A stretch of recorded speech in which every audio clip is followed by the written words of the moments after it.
Madame, Monsieur, bonsoir. Merci de nous rejoindre à la une de l'actualité de ce dimanche. Le chef d'état-major de l'armée nationale populaire, en visite en 3e région militaire à Béchar, Saïd Chengriha, a mis en avant le souci du haut commandement de l'ANP à accorder une attention primordiale à la sécurisation de nos frontières nationales.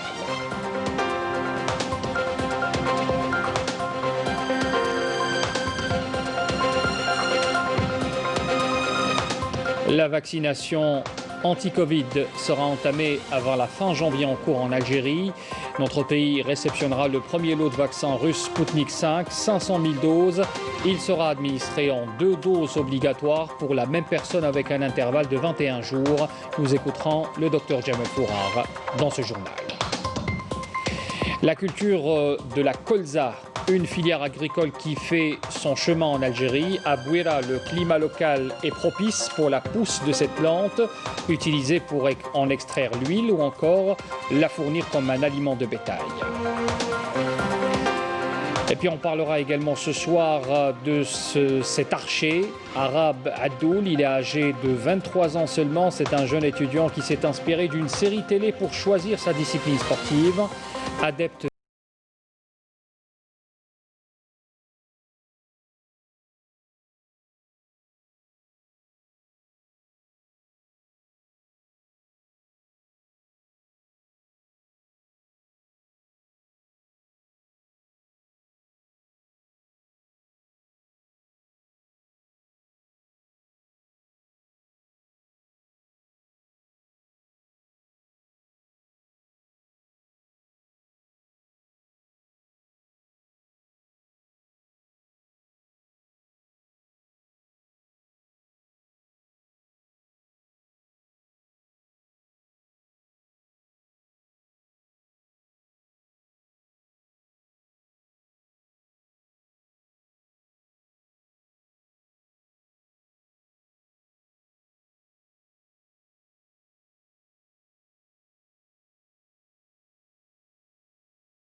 وان شاء الله لا فاكسيناسيون تكوماسي في جانفي. رئيس الجمهوريه ناد بلي لازم تخدم لا فاكسيناسيون مال جانفي وما يوطد يعني الفاكسين نخدم ان شاء الله في مول جانفي. نكون ناد بلي الكوميتي سيانتيفيك يخدم يعني من هو هذه فاكسين مزوره يعني سي personnel de santé. Ils sont en contact avec les malades, ils sont en danger. Et il faut les protéger pour qu'ils protègent les autres et les malades. Ensuite, les personnes exerçant une activité sensible, les services de sécurité qui s'occupent de la sécurité du pays. Ensuite, العيبه هذيك ساعه 65 سنه هذا ساون ومن بعد ديرين العيبه هذيك ساعه الهلاكات المرض كرونيك. من بعد سي توت لا بوبولاسيون ا بارتير دو 18 ans كي لازم يستفادوا ان شاء الله. سي ان فونكسيون دو لا استراتيجي نكون هياد لي سونتر 8000 حتى 8000 لي يسعان يقول فن خدمن لا فاكسيناسيون. ولكن ما الا نزرع بلي وشاطنا راه نزمر نهيا دوطر ستركتور لي زوبيتو نزمر نخدم لا فاكسيناسيون. دونك سي ان بلان كي فليكسيبل مودولابل. On parle également du bilan du Covid pour ce dimanche. 222 nouveaux cas confirmés de coronavirus, 181 guérisons et 5 décès ont été enregistrés durant ces dernières 24 heures. Le volet développement économique en Algérie. On parle ce soir également pour aller à Relizane d'abord. La transformation agroalimentaire est un créneau qui marche très bien dans cette région. En témoignent 2 projets qui absorbent la main-d'œuvre locale et créent de la richesse en alimentant notamment les wilayats de l'ouest et du sud-ouest du pays. Reportage Abdelaziz Halim, le récit de Karim Haïfar. Autrefois, petite minoterie qui ne paye pas de mine, aujourd'hui une immense usine avec un pavillon totalement dédié à la fabrication de biscuits. Cette unité sortie de terre en un temps record dans la zone industrielle de Blessel emploie 50 ouvriers qui s'affairent chaque jour et dès les premières heures du matin à produire pas moins de 10 000 boîtes de biscuits.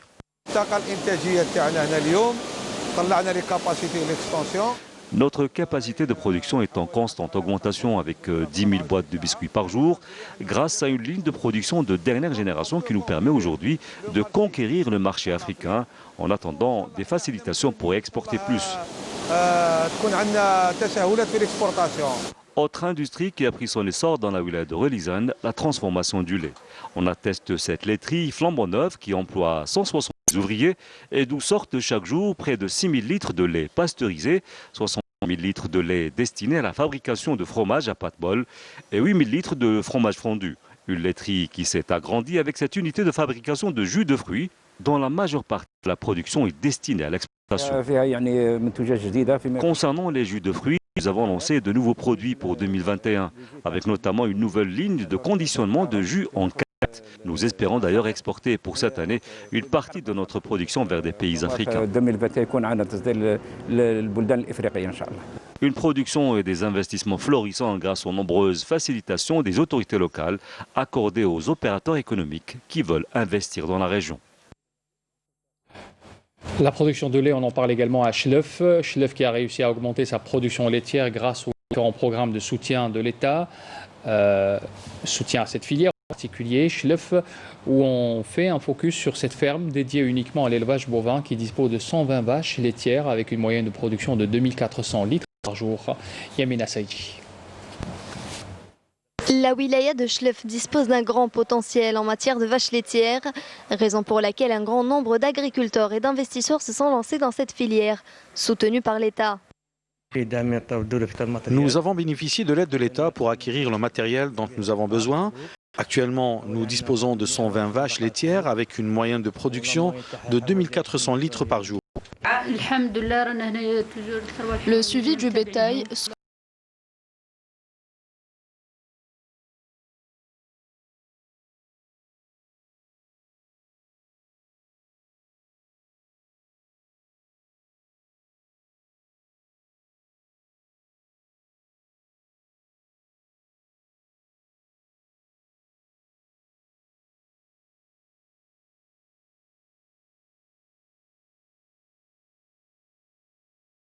On s'approvisionne auprès de 60 agriculteurs.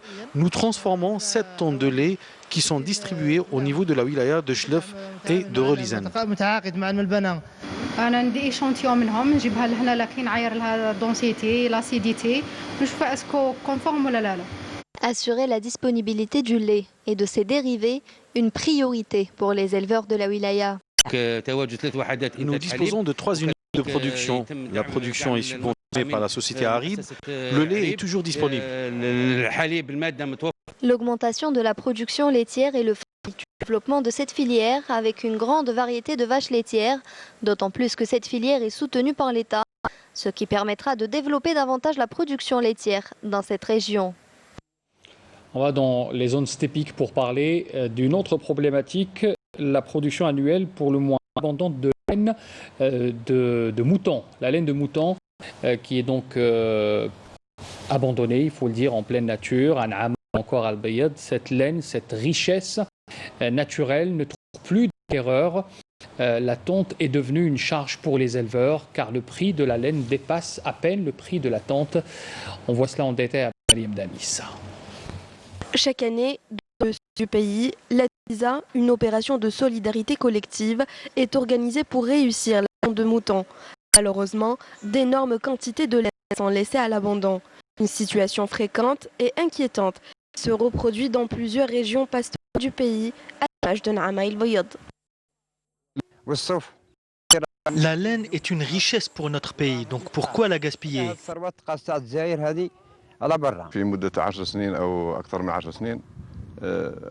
Depuis plus de 10 ans, ce secteur est en crise. Les maquignons ne trouvent pas à qui vendre cette matière et comme vous le voyez ici, la laine est jetée en pleine nature.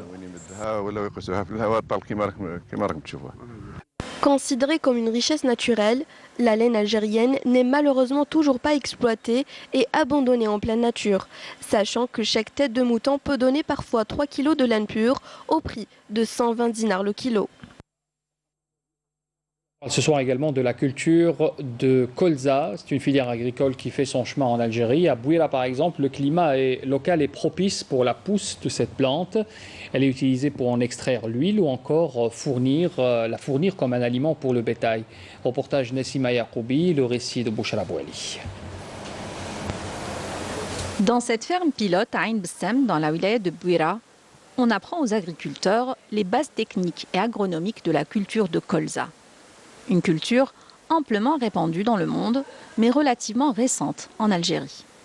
La culture de colza est nouvelle. Elle nécessite une bonne maîtrise de l'opération d'ensemencement, laquelle est précédée de la préparation du sol. Comme les graines de colza sont petites, il est idéal de les semer entre 1 et 2 cm de profondeur. C'est ce que nous expliquons aux agriculteurs. Nous avons assisté à cette formation et cela nous a permis de découvrir l'intérêt de cultiver le colza pour l'agriculteur et l'économie du pays, d'autant que tout de suite, après la récolte de colza, on peut effectuer les semailles du blé. Pour cette première expérience, 9 agriculteurs sont formés à la culture de colza sur une surface de 135 hectares. Nous avons un programme de condensation de graines car nous comptons élargir la culture de colza à toutes les régions de la wilaya de Bouira. Il s'agit d'une culture stratégique qui vise à réduire l'importation des huiles végétales. D'après les experts du ministère de l'Agriculture qui suivent cette expérience, elle ne peut qu'être réussie. Le colza est utilisé dans la fabrication d'huile. Nous encourageons tout ce qui est susceptible de réduire la facture des importations. Outre la production d'une huile riche en acides gras insaturés, le colza sert à l'alimentation des animaux. Dans certains pays, il est même utilisé comme biocarburant. L'actualité à l'étranger, d'abord le Conseil de sécurité de l'ONU qui vient de diffuser ce week-end les propositions de l'Union africaine concernant le règlement du conflit au Sahara occidental. Ce dernier s'est aggravé, vous le savez, depuis la violation du cessez-le-feu par le Maroc le 13 novembre dernier. Propositions lesquelles visent à réunir les conditions d'un nouveau cessez-le-feu et à parvenir à une solution juste et durable qui permette l'autodétermination du peuple sahraoui. Puis aux États-Unis, Joe Biden s'est engagé à signer une série de décrets dès le premier jour de sa présidence pour établir la place de l'Amérique dans le monde, tandis que les forces de l'ordre se mobilisent à travers le pays en vue de la transition prévue mercredi. Le gouverneur de Floride a ordonné ce vendredi la mobilisation de la garde nationale de cet État du sud-est du pays pour faire face aux menaces de violence qu'avait connues, il faut le rappeler, il y a quelques jours ce pays. On revient en Algérie pour vous parler du tir à l'arc. Le tir à l'arc, un sport particulier qui a attiré Arab Addoul. Il est âgé de 23 ans. C'est un jeune étudiant qui s'est inspiré d'une série télé pour choisir sa discipline. Il est adepte du tir à l'arc depuis 7 ans déjà. C'est un archer qui ambitionne de décrocher un billet pour les Jeux Olympiques de Tokyo. Et comme on dit, le dicton dit un bon archer atteint la cible avant même d'avoir tiré sa flèche. Sarah Derbal. C'est un amour infini, vu que depuis la première flèche, j'ai directement accroché.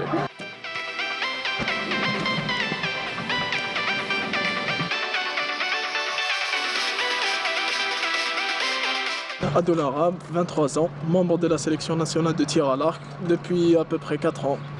Bon, je suis membre aussi du club du Moustaqbal Oued Sammar, du Oued Sammar. Je m'entraîne quotidiennement ici à Fouka, le lieu où je réside. Au début, je regardais beaucoup plus les séries, comme la célèbre série Arrow. Alors je me suis inspiré afin de pratiquer ce sport-là.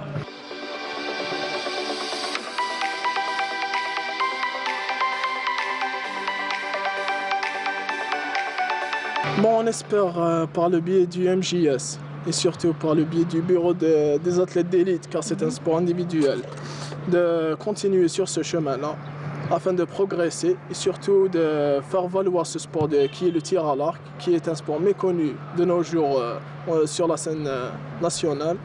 Et pourquoi pas avoir au minimum 200 archers affiliés à la fédération.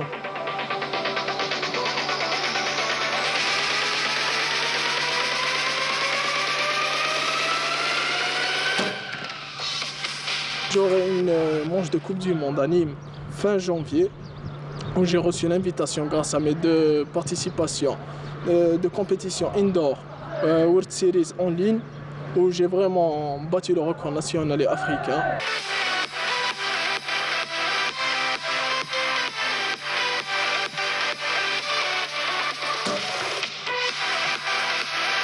Donc on espère avec quelques éléments qu'on a de la sélection nationale de s'entraîner et d'optimiser un programme de stage et de regroupement avec la sélection nationale bien sûr.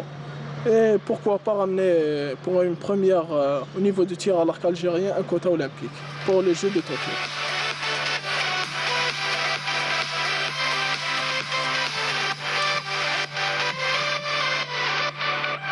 Rêve pour moi et surtout pour mes parents, pour les rendre fiers et surtout pourquoi pas rentrer dans l'histoire avec inscrire mon nom comme étant le premier archer à décrocher un quota olympique en tir à l'arc algérien. J'ai des m'attraper,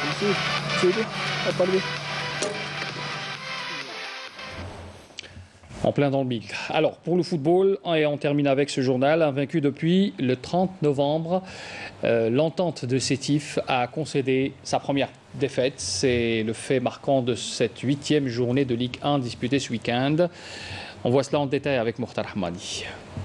Il va essayer en individuel, passement de jambe, intérieur-extérieur. L'Armara qui est passé, attention, au centre très fort, au point de pénalty, à l'ouverture du score. Il fallait attendre la 8e journée de l'exercice en cours et cette date du 16 janvier 2021 pour assister au premier échec de l'Aigle sétifien, invaincu depuis 413 jours. Et c'est le Mouloudia d'Alger qui a réussi à stopper cet élan victorieux grâce à un seul but, mais ô combien important, signé l'Armara à la 76e minute. Avec un match en moins et grâce à ce succès hors de ses bases, le Mouloudia d'Alger n'est qu'à 2 points de l'entente de Sétif. Le CR Belouizdad, qui a le vent en poupe en ce début de saison, a été accroché au 20 août, un but partout par le Mouloudia d'Oran, Belhaoul pour le Chabab à la 22e minute et Nakash pour le Mouloudia d'Oran à la 26e minute sont les buteurs de cette belle empoignade. Un semi-échec pour le Chabab qui a évolué à 10 depuis la 58e minute suite à l'expulsion de Kopkou. Et encore une victoire à l'extérieur de 3-1 cette saison pour l'Olympique Médéa qui, après avoir dompté l'USM Alger et le NC Magra, est allé cette fois-ci dicter sa loi chez l'AS Ain Mila par le même score grâce au trio Kemmour, Dadash et Bali. Médéa en 6e position et à 6 points du leader. Cette victoire à l'extérieur n'est pas la seule puisqu'il y en a eu deux autres, l'œuvre de la JS Kabylie chez le Wydad de Tlemcen 2-0 et celle de l'USM Belabbès 1-0 à Biskra. Une 8e journée marquée également par la distribution de 6 cartons rouges.